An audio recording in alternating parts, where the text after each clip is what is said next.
Hello दोस्तों, आज हम मूवी एक्सप्लेनेशन के दूसरे एपिसोड में हम बात करेंगे फरवरी 2021 में रिलीज हुई दृश्यम 2 का। दृश्यम 1 जहां से ख़त्म होती है वहीं से दृश्यम 2 की शुरुआत होती है। जोश नाम का एक आदमी अपने साले की हत्या करके भाग रहा है और पुलिस उसका पीछा कर रही है। वह एक जगह पर रुकता है और देखता है कि जॉर्ज कुट्टी एक फावड़ा लेकर वहाँ से निकल रहा है। जोश वहाँ से भागकर घर आता है और अपनी पत्नी से दरवाज़ा खोलने को कहता है। तभी पुलिस आ जाती है और उसे पकड़ के ले जाती है। उसे 6 साल की सज़ा होती है और इसी के साथ कहानी भी 6 साल आगे बढ़ जाती है। 6 साल बाद भी जॉर्ज का वहीं पुराना वाला घर है। जॉर्ज की पत्नी चाय बना रही है और जॉर्ज को जगा रही है। वह जॉर्ज को ताना दे रही है कि उसने ज़मीन का सारा पैसा किसी फिल्म में लगा दिया है और फिल्म अभी भी बनी नहीं है। जॉर्ज कहता है कि फिल्म बनेगी भी और अच्छी चलेगी भी, तुम परेशान मत हो। दरअसल जॉर्ज ने इन 6 सालों में केबल के बिजनेस के साथ साथ एक फिल्म थिएटर भी खोल लिया है और किसी फिल्म के निर्माण भी कर रहा है। रानी इस काम को फिजूल का मानती है और परिवार के लिए चिंतित रहती है। बड़ी बेटी अंजू उस पुरानी हत्या वाली घटना के बाद से डिप्रेशन में रहने लगी है। उसे मिर्गी की बीमारी भी हो गई है और वो बार बार सदमे में आ जाती है। छोटी बेटी अन्नू अब हॉस्टल में रहने लगी है। जॉर्ज के घर के बगल में ही 2 साल पहले सरिता और साबू रहने के लिए आए थे। ये लोग छोटा मोटा काम करते हैं। जब जॉर्ज और रानी बात कर रहे थे तो इनके झगड़े को सुनकर इनको समझाने के लिए आ गए। साबू ने कहा कि तुम हमारे परिवार के बीच में मत बढ़ो, नहीं तो मैं भी तुम्हारे परिवार को छोड़ूंगा नहीं। जॉर्ज ने उसे भगाया और सरिता को समझाया कि अगर तुमको ये ज़्यादा परेशान कर रहा है तो तुम पुलिस में दाखिला दे दो। अगले दिन नाश्ते पर रानी ने बताया कि छोटी बेटी अन्नू भी हॉस्टल से आ रही है। सबने नाश्ता किया और जॉर्ज ऑफिस के लिए निकल गया। वह बड़ी बेटी अंजू को डेली बस स्टॉप पर छोड़ता है स्कूल जाने के लिए। जॉर्ज ऑफिस गया। वहाँ पर सीसीटीवी कैमरा वाला आया था। उसने सारे कैमरे लगा दिए थे और जॉर्ज के मोबाइल पर ही ऐप इंस्टॉल कर दिया था जिससे कि वो सारी खबरें मोबाइल पर ही दिख सके। वह अपने वर्कर्स को ये बात समझा ही रहा था कि तभी कोई उनसे मिलने के लिए आया। वह बाहर आया तो देखा कि मरे हुए लड़के विष्णु के पिताजी आए हैं। उन्होंने बताया कि बेटे के मरने के बाद वो और उनकी पत्नी आईजी गीता अब अमेरिका में रहने लगे हैं। वहाँ पर जाकर बेटे की शांति के लिए बहुत से कर्मकांड किए लेकिन कुछ भी सफल न हो पाया। एक पंडित ने बताया है कि अगर बच्चे की हड्डियाँ मिल जाएं तो अंतिम संस्कार किया जा सकता है और उसकी आत्मा को शांति मिल जाएगी, इसलिए तुम हमको वो जगह बता दो जहाँ पे तुमने उसे दफनाया। जॉर्ज ने मना कर दिया और कहा कि वह मदद तो करना चाहता है लेकिन कर नहीं पाएगा और इसलिए आप यहाँ पर अब कभी मत आइएगा। अन्नू की भी आज हॉस्टल से कई दिन के लिए छुट्टी होने वाली है, इसलिए वह दोस्तों के साथ घूमने के लिए गई है। वह एक लड़के से बातचीत करती है। लड़का कहता है क्या तुमने अपने परिवार में हमारे बारे में बातचीत की। अन्नू ने बताया कि अंजू दीदी वाली घटना के बाद से उसके मम्मी पापा बहुत प्रोटेक्टिव हो गए हैं, इसलिए बहुत दिक्कत होगी। अगले दिन जॉर्ज एक स्क्रिप्ट राइटर विनय चंद्रन से मिलने गया। विनय चंद्रन ने कहा कि तुम्हारी कहानी इतनी अच्छी है फिर भी इसमें 2-3 साल क्यों लग गया है। जॉर्ज ने कहा कि वह इसे सबसे अच्छी कहानी बनाना चाहता है, इसलिए क्लाइमेक्स में जो 15-20 मिनट हैं उसको कुछ बदलाव करना चाहता है। चर्च से लौटते समय रानी ने सरिता से अंजू की शादी के बारे में कहा क्योंकि लोग अंजू के बारे में तरह तरह की बातें करते थे। शाम तक अन्नू भी हॉस्टल से वापस आ गई थी और उसकी माँ उसे टीवी देखने के लिए डांट रही थी। जॉर्ज ने बताया कि वह काम से दूर आया है, इसलिए तुम सरिता को बुला लो अपने घर पे। जॉर्ज का दोस्त जो कि एक मेडिकल कॉलेज में सिक्योरिटी गार्ड है वह भी कहता है कि तुम्हारी फिल्म में बहुत ज़्यादा समय लग रहा है और इससे हो सकता है तुम्हारी फिल्म ठंडे बस्ती में न चली जाए। जॉर्ज कहता है कि फिल्म पे काम चल रहा है, तुम बस अपने जैसे अच्छे कलाकार ढूंढ के रखे रहो और जहाँ तक कॉपीराइट की बात है तो मैं एक किताब छपवा दे रहा हूँ, इससे हमारा कॉपीराइट सुरक्षित हो जाएगा और कोई हमारी पिक्चर चुरा नहीं पाएगा। रात में जब सरिता सोने के लिए आई तो उसने बताया कि शादी नहीं मिली है। इससे रानी और परेशान हो जाती है। वह समाज के तानों से थक चुकी है। अगले दिन जब जॉर्ज घर वापस आया तो उसने अन्नू को देखा और बहुत खुश हुआ। लंच पर रानी जब अन्नू की शादी की बात करती है तो अन्नू कहती है मैं भी और पढ़ूंगी। जॉर्ज जिससे सहमत थे। उन्होंने कहा कि हाँ तुम पढ़ सकती हो। जब जॉर्ज ने रानी से पूछा कि तुम इतना दबाव क्यों बना रही हो तो उसने कहा कि मुझे कुछ अनहोनी की आशंका हो रही है। अगले दिन अन्नू ने कहा कि वह फ्रेंड्स के साथ स्लीप ओवर पार्टी पर जाना चाहती है तो जॉर्ज ने कहा कि ऐसा करो सबको यहीं पर बुला लो, इससे अंजू का भी मन बहल जाएगा और सब लोग मान गए थे। पार्टी के लिए तैयारियां शुरू कर दी थी। उधर थाने के सामने जो चाय की दुकान है वहाँ पर सब लोग बैठते हैं तो जॉर्ज के बारे में अफवाह उड़ती है कि उस लड़के और अंजू के बीच में अफेयर था और जब जॉर्ज ने उन लोगों को साथ में देखा तो उसने उसकी हत्या कर दी। वो पुलिस वालों से भी पूछते थे कि खोजबीन अभी तक कहाँ तक पहुँची। उधर जोश भी अब जेल से छूट कर आ गया है। वो अपनी पत्नी के पास जाता है और उससे माफ़ी मांगता है लेकिन पत्नी उसे भगा देती है और फिर वह चाय की दुकान पर आता है और बुढ़े से काम मांगता है। दुकान वाला उसे काम का आश्वासन देता है। अगले दिन अंजू बुरी तरह डरी हुई भाग कर आती है और बताती है कि उसके घर पुलिस आ रही है। जॉर्ज उसे ना डरने के लिए कहता है और दरवाज़ा खोलने को कहता है। अंजू किसी तरह दरवाज़ा खोलती है तो पता चलता है कि वो पुलिस वाले सरिता और साबू के लिए आए हैं। पुलिस वाले साबू को लड़ाई के लिए डांटते हैं और फिर चले जाते हैं। रात में अंजू के सपने में आईजी गीता आती हैं और उससे बदला लेने के लिए कहती हैं। इससे अंजू बेहोश हो जाती है और उसे मिर्गी का दौरा पड़ जाता है। जॉर्ज उसे अस्पताल ले जाता है। डॉक्टर ने बताया कि इसे पुलिस से सदमा लगता है और इसका इलाज खुद अंजू ही कर पाएगी। अगला सीन तत्कालीन आईजी थॉमस के घर का आता है, जहाँ पे उनके मित्र उनसे मिलने आते हैं। उनके मित्र का लड़का वही लड़का है जो अन्नू से प्यार करता है। दरअसल जब थॉमस को पता चला कि ये उसकी क्लास में पढ़ता है तो उसने अंजू के बारे में सारी जानकारी लेने के लिए उसको पीछे लगा दिया और इसलिए ये लड़का प्रेम का नाटक करते हुए सारी जानकारी इकट्ठा कर रहा था। अगले दिन जॉर्ज अपने परिवार के साथ एक आदमी से मिलने गए जो कि कब्रगाह में काम करता है। उसने बताया कि जॉर्ज ने उसकी बहुत मदद की है, आज उनकी ही वजह से उसकी बेटी पढ़ने जा पा रही है। अगले दिन अन्नू के दोस्त आ जाते हैं और खूब जमकर पार्टी होती है। लोग खाना खाते हैं, एंजॉय करते हैं। अंजू उस लड़के को अकेले में ले जाकर कहीं कुछ दिखा रही थी, तभी यह बात उसकी माँ ने देख ली और अन्नू को बुलाकर खूब डांटा। रानी को लगा कि वह उस जगह के बारे में बता रही है जहाँ पर वरुण को गाड़ा गया था। अगले दिन जब जॉर्ज शहर से बाहर चला गया तो रानी जब चर्च जा रही थी तो उसने सरता को भी बुला लिया अपने घर पर रुकने के लिए। रात में सरता ने रानी से कहा कि लोग कह रहे हैं कि वरुण और अंजू एक दूसरे से प्यार करते थे और इस झगड़ा होने पर अंजू ने वरुण को मार दिया। रानी ने कहा कि ये सब झूठ है, वरुण दरिंदा था, अंजू ने जो कुछ भी किया वो सब कुछ सही किया। जैसे ही यह बात रानी की समझ में आई कि जॉर्ज ने यह सब बात किसी से भी करने को मना किया है तो वह तुरंत शांत हो गई। अगले दिन आईजी थॉमस अपने ऑफिस जब पहुंचते हैं तो देखते हैं कि सरता और साबू उनको सल्यूट कर रहे हैं। दरअसल सरता और साबू अंडर कवर शैडो पुलिस थे और वे 2 साल से वहां पर घर लेकर जॉर्ज के परिवार के बारे में सारी जानकारी ले रहे थे और उनके घर में रिकॉर्डिंग कैमरा भी लगा दिए थे। ये लोग जॉर्ज के घर ऐसा माहौल बना रहे थे कि वो लोग बता दें कि लाश कहाँ छुपा के रखे हैं, इसलिए वह रानी से उल्टा सीधा सवाल पूछती थी। अब इन्हें क्लू मिल गया था कि हत्या को अन्नू ने किया है और जॉर्ज ने इसे कहीं बाहर दफनाया है, इसलिए सीक्रेट रूप से हर जगह खुदाई चालू है और हर जगह खोजबीन की जा रही है। उन्होंने घटना को ब्रीफ किया कि 2 अगस्त की रात को वरुण को मारा गया और 3 अगस्त को जब जॉर्ज वापस आया तो उसने उस लाश को ले जाके कार से तालाब में डाल दिया और उसके बाद टिकट लिया और बस का टिकट लिया और घर में रात को 9 बजे पहुंचा और फिर सबको सुलाकर वह 11 बजे निकला होगा और सुबह 4:30 बजे तक लाश को दफनाकर वापस आ गया होगा। इसका मतलब कि लाश को बहुत दूर नहीं ले जाया गया है और इसलिए खोजबीन को अब और तेजी कर दीजिए। अब कार्रवाई को सीक्रेट रूप से ही बहुत तेजी कर दी गई थी। लोग जगह जगह पूछताछ कर रहे थे और सारी पॉसिबिलिटीज़ पर चर्चा कर रहे थे। काफ़ी खोजबीन करने के बाद पता चला कि एक आदमी ने उसे सुबह 4 बजे वापस आते हुए देखा था। पूछने पर पता चला कि वह चर्च की तरफ से वापस आ रहा था। क्या जॉर्ज ने लाश को चर्च के पास कब्रिस्तान में गाड़ा है, यह बात पता लगाने के लिए पुलिस ने फिर से सरता को रानी के पास भेजा। सरता ने रानी को कहा कि कल चर्च की तरफ पुलिस जा रही थी और शायद वहाँ कुछ खुदाई होने वाली है, आप जॉर्ज से पूछ लीजिए कि क्या उन्होंने लाश को वहाँ गाड़ा था। इससे रानी पूरी तरह घबरा जाती है और वह तुरंत जॉर्ज को बुला लेती है। जॉर्ज उस समय थिएटर में था और भाग कर वह रानी के पास आता है। वह जॉर्ज को तुरंत अंदर ले गई और उसने यह बात पूछी। जॉर्ज ने उसे डांट कर कहा कि तुमसे ये बात करने को मना किया है। रानी ने कहा कि उसे कुछ पता नहीं है, इसलिए वह हमेशा भयभीत रहती है। जॉर्ज ने कहा कि लाश कब्रिस्तान में नहीं है, तुम डरो मत, लेकिन मैं तुमको यह नहीं बता सकता कि लाश कहाँ पर है। इससे पुलिस वालों के काम पर पानी फिर जाता है। उधर जोश को अपने घर की स्थिति संभालने के लिए बहुत पैसे की ज़रूरत है। वह चाय की दुकान पर आता है और वहाँ पर कुछ सुनता है। लोग चर्चा कर रहे हैं कि जॉर्ज का केस अब फिर से खुल गया है और जॉर्ज अब पकड़ा जाने वाला है, क्योंकि बस यही पता लगाना है कि 4 तारीख को वह जॉर्ज कहाँ गया था और उसने लाश कहाँ छिपाई थी, और जो बताएगा उसको इनाम भी दिया जाएगा। जोश ये सारी बात सुन रहा था। उसे ये बात ख्याल में आ गई कि उसने 4 तारीख को वहाँ पर जॉर्ज को देखा था। आईजी ऑफिस में ये लोग बात कर ही रहे होते हैं कि तभी एसआई फिलिप के फ़ोन पे एक कॉल आती है और उसे थाने बुलाया जाता है। ये लोग थाने पहुँचते हैं तो देखते हैं कि वहाँ पर जोश आया हुआ है।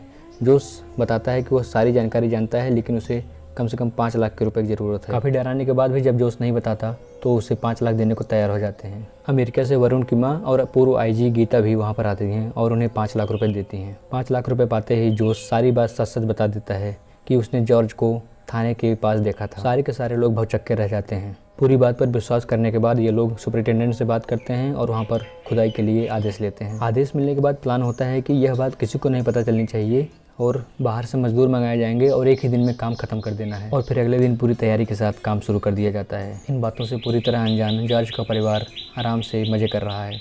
थाने के पीछे मजदूरों के बीच हो रही कुछ बातों को दीवार के दूसरी तरफ बैठे कुछ बेवड़े सुन लेते हैं और यह बात आग की तरफ पूरी तरह फैल जाती है कि वहाँ पर लाश के लिए खुदाई हो रही है। उधर जॉर्ज को अभी तक कुछ नहीं पता। उसका फ़ोन बजता है और वो फ़ोन पर बात करता है। उसके बाद वो सीसीटीवी चेक करता है तो पुलिस थाने के बीच उसे कुछ हलचल दिखती है। सहूलियत के लिए उसने एक कैमरा पुलिस थाने की तरफ लगाया हुआ था। तभी उसका नौकर भाग कर आता है और कहता है कि क्या आपने लाश वहाँ पर छिपाई है, क्योंकि लोग यही कह रहे हैं। जॉर्ज बुरी तरह डर जाता है और वो अपने बच्चों को कातर दृष्टि से देखता है और भागकर ऑफिस में पहुँच जाता है। और जैसा कि पहले से ही पता था, वहाँ पर उन लोग को कंकाल मिल जाता है। कंकाल का मुआयना किया जाता है और सारी जानकारी ली जाती है। उसे फॉरेंसिक रिपोर्ट में भेजा जाता है। जॉर्ज के घर वाले बुरी तरह डर जाते हैं। जॉर्ज भी सीसीटीवी कैमरे में कंकाल को ले जाते हुए देख रहा था। टीवी पर जॉर्ज की खबर देखकर विनय चंद्रन भी हक्के बक्के रह गए थे। आईजी ऑफिस में पत्रकारों की भारी भीड़ है। उनसे बचकर गीता अंदर पहुंचती है तो वहाँ पर थॉमस बताते हैं कि कोर्ट में पूरी पूछताछ के लिए पिटीशन दायर की गई है और कल उसको गिरफ्तार कर लिया जाएगा। कोर्ट में जॉर्ज की वकील दलील पेश करती है कि उसके मुवक्किल को बार बार परेशान किया जा रहा है, लेकिन दलील ठुकरा दी जाती है और 2 दिन की जगह 1 दिन के लिए पूछताछ के लिए उसे गिरफ्तार किया जाता है। वकील ने जॉर्ज के परिवार को समझा दिया कि उन्हें किसी कीमत पर मुँह नहीं खोलना है। अगले दिन जॉर्ज अपने परिवार के साथ वहाँ पर हाजिर होता है तो पुलिस ने ढेर सारे प्रश्न किए कि उसने उसे क्यों मारा और कब मारा, कैसे मारा। जॉर्ज इन सब बातों से नकार देता है, कहता है कि उसे कुछ नहीं पता कि आप लोग क्या कह रहे हैं। तब चश्मदीद गवाह जोश को पेश किया जाता है, जिसने जॉर्ज को वहाँ पर लाश गाड़ते हुए देखा था। इसके बावजूद भी जॉर्ज अपनी बात पर अड़ा रहा कि वो लोग कुछ नहीं जानते हैं और उसने वही पुरानी बातें दोहरानी शुरू कर दी कि 2 तारीख को वो लोग गए थे प्रवचन के लिए, फिर वहाँ से वापस लौटे 3 तारीख को, फिर 4 तारीख को वो लोग कहीं और गए थे। ये सब बातें सुनकर गीता को पुरानी बात याद आ गई और बहुत तेज गुस्सा आया। उसने आगे बढ़कर जॉर्ज को एक जोरदार तमाचा मारा और फिर अपने क्रूरतम रूप में आ गई। जॉर्ज को दूर करने के बाद वह लड़कियों पर हैरस करने लगी। ये जानकर कि सरिता पुलिस वाली है, पूरा परिवार भौचक्का रह गया था। रानी सदमे में थी कि जिसे वह अपनी बहन से भी ज़्यादा मानती थी, उसने इतना बड़ा धोखा किया। गीता रानी को भला बुरा बोलने के बाद अब अंजू पर टूट पड़ी थी। अंजू पहले से ही बहुत ज़्यादा डरी हुई थी और जब गीता ने पूछना शुरू किया कि तुमने मेरे बेटे को क्यों मारा, क्यों अपने प्यार में फंसाया, क्यों ऐसा किया, तो वह एकदम से घबरा गई और उसे मिर्गी का दौरा पड़ने लगा। जॉर्ज मदद की गुहार लगाने लगा कि कोई उसे बचा ले, लेकिन कोई उसे बचाने के लिए नहीं आया और अंत में अंजू गिरकर पूरी तरह बेहोश हो गई। इस पर भी गीता कहती रही कि यह नाटक कर रही है। जॉर्ज बार बार कहता रहा कि इसे मिर्गी की बीमारी है, इसको बचाइए बचाइए। तब जाकर पुलिस वालों को होश आया और उन्होंने गीता को अलग किया और उसे अस्पताल लेके गए। इन सब से जॉर्ज पूरी तरह टूट गया और उसने यह मान लिया कि वह सब कुछ बता देगा, लेकिन अकेले में जॉर्ज ने सारी बात कबूल कर ली। यह पूछने पर कि अंजू ने उससे क्यों मारा, तो जॉर्ज ने कहा कि अंजू ने नहीं, मैंने उसे मारा है। यह पूछने पर कि क्यों मारा, तो उसने बताया कि जब मैं रात को घर पे आया तो मैंने देखा कि कोई आदमी मेरे घर में घुसने की कोशिश कर रहा है और मैंने पत्थर से मार दिया और वह मर गया और उसे डर के कारण थाने में दफना दिया। सबूत के लिए रॉड और कपड़ा उसने निकाल लिया था। गीता थॉमस से कहती है कि जॉर्ज झूठ बोल रहा है और अपने परिवार को बचा रहा है। वह पूरे परिवार को सलाखों के पीछे देखना चाहती है, लेकिन थॉमस ने समझाया कि अंजू की आयु हत्या के समय 18 से कम थी, इसलिए उसे जेल होना मुश्किल है।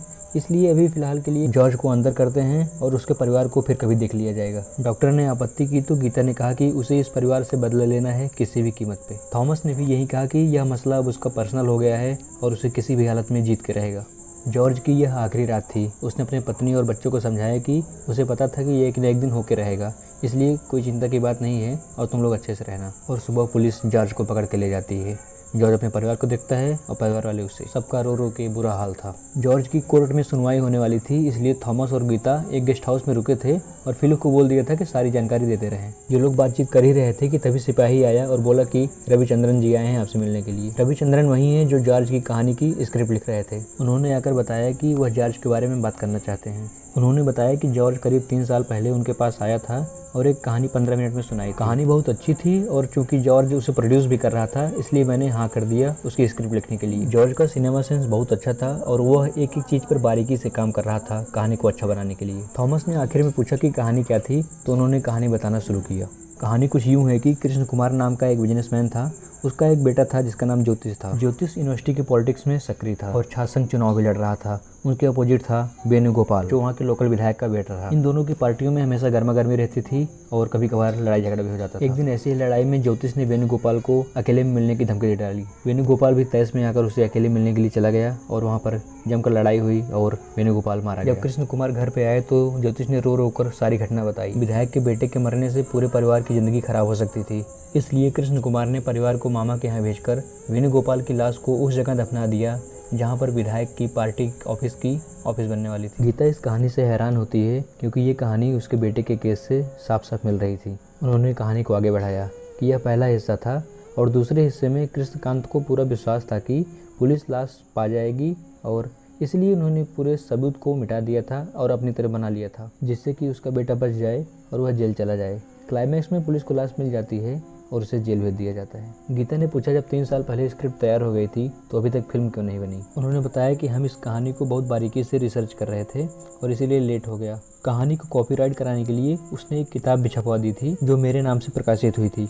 जॉर्ज क्लाइमैक्स को कुछ और बेहतर बनाना चाहता था। सभी लोगों को किसी बड़े प्लान की आशंका होने लगी थी।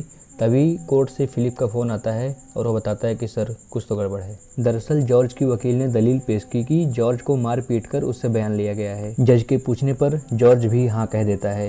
इससे सभी के सभी लोग भौचक्के रह जाते हैं। थॉमस बड़ी शंका में आ जाता है और कहता है कि यह शायद किसी बड़ी चीज़ की शुरुआत है। विनय चंद भी यही कहते हैं कि जॉर्ज ने यही कहा था कि यह तो बस शुरुआत है। वकील ने अपनी बात आगे बढ़ाई कि सिर्फ एक मुजरिम के कहने पर जॉर्ज को दोषी नहीं ठहराया जा सकता। इसकी और भी पॉसिबिलिटीज हो सकती हैं। हो सकता है कि अंजू और वरुण एक दूसरे से प्यार करते हों और वरुण के माता पिता ने बात ना मानी हो और इसलिए वरुण भाग गया हो और जॉर्ज के परिवार को कारण मानकर आईजी गीता ने उन सबको बहुत प्रताड़ित किया हो और बाद में वरुण का कंकाल कहीं से मिला होगा क्योंकि पुलिस ने जॉर्ज के परिवार को बहुत प्रताड़ित किया था और इसलिए अपने को बचाने के लिए आईजी गीता ने सारे के सारे केस जॉर्ज के परिवार पर मढ़ दिए। पुलिस इन्हें फंसाने का प्लान कर ही रही थी कि उन्हें एक किताब के बारे में पता चला और पूरी की पूरी कहानी को जॉर्ज के ऊपर मढ़ दिया। इस किताब का नाम है दृश्यम और इस किताब के हीरो का कन्फेशन ही पुलिस यूज करती है जॉर्ज को फंसाने के लिए। इधर विनय चंद्रन भी अपनी बात बताते हैं कि जॉर्ज एक दिन उनके घर आया था और उसे क्लाइमैक्स में कुछ दिक्कत थी। उसने कहा कि क्लाइमैक्स में कानून के सामने झुके हीरो को देखने में लोगों की दिलचस्पी नहीं है, इसलिए हीरो को छूटना चाहिए। पर मैंने जब कहा कि हीरो तो कातिल है, उसे जेल में जाना ही चाहिए, तो उसने कहा कि इससे हीरो का परिवार बिखर जाएगा। वो लोग अपराध बोध में और डर डर कर ज़िंदगी जी रहे हैं, यह भी तो एक सज़ा ही है।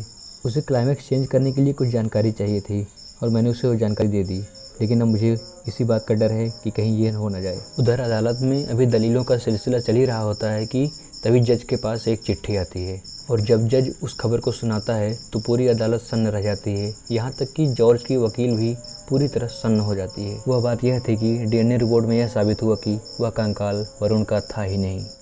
यह खबर सुनकर सब लोग पागल हो जाते हैं। विनय चंद्रन को जिस चीज़ का शक था वही हुआ। आखिर में थॉमस ने चीख कर कहा कि वो क्लाइमैक्स क्या था ये बताओ। विनय चंद्रन ने कहानी बतानी शुरू की। हीरो को पता था कि किसी न किसी दिन वह ज़रूर पकड़ा जाएगा और उसका परिवार दिक्कत में आ जाएगा, इसलिए उसने बचाव के तरीके शुरू कर दिए थे। उसे एक ऐसे युवा लाश की तलाश थी जिसकी उम्र 18 से 20 साल हो और उसकी मौत सर पे चोट लगने से हुई हो। काफ़ी खोजबीन करने के बाद उसे एक दिन अखबार में वह खबर मिल गई। हीरो कब्रिस्तान गया, वहाँ पर एक लड़के को दफनाया जा रहा था।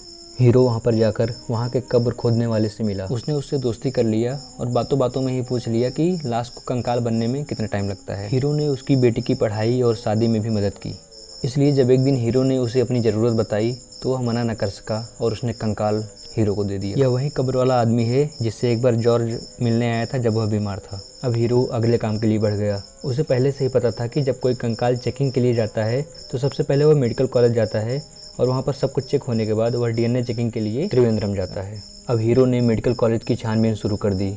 वहाँ पर उसे किसी से दोस्ती करनी थी और वो था वहाँ का सिक्योरिटी गार्ड। उसने कई दिन तक सिक्योरिटी गार्ड का पीछा किया और उसे परिचय किया। धीरे धीरे दोनों एक दूसरे के दोस्त बन गए और साथ में दारू वगैरह पीने लगे। जॉर्ज कभी कभी देर रात तक दारू पीने के बाद वहीं उसके यहाँ रुक भी जाता था। सिक्योरिटी गार्ड वही वाला आदमी है जिसे जॉर्ज ने फिल्म में काम देने का वादा किया था और ढेर सारी कास्ट लाने के लिए कहा था। उस दिन हीरो को जैसे ही पता चला कि कंकाल बरामद हो गया है, उसने तुरंत नकली वाले कंकाल उठाई और चल दिया अपने दोस्त के पास।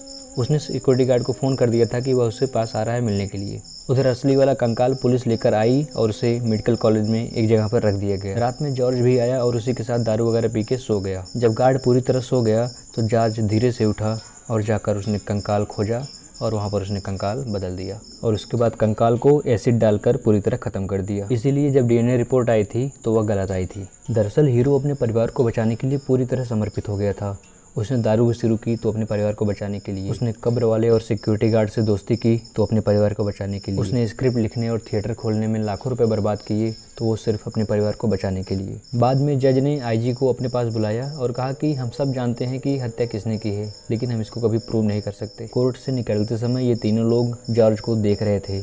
जॉर्ज ने अपना सर नीचे कर लिया क्योंकि वह आज भी अपने आप को अपराधी मानता है। विनय चंद्रन ने गीता को बताया कि जॉर्ज ने उसके लिए कुछ छोड़ा है। दरअसल जॉर्ज ने हड्डी को गलाते समय उसके कुछ अवशेष को छोड़ दिया था और उसको जलाकर उसके राख को एक पंडित के पास भेज दिया था कुछ पैसा देकर। वो लोग वहाँ पर गए और अपने बेटे का अंतिम संस्कार किया। थॉमस भी वहाँ पहुँचता है और कहता है कि जॉर्ज अपने परिवार के लिए कुछ भी कर सकता है, इसलिए अब हमको यह केस छोड़ देना चाहिए। उसने जॉर्ज की लिखी हुई एक चिट्ठी पढ़ी।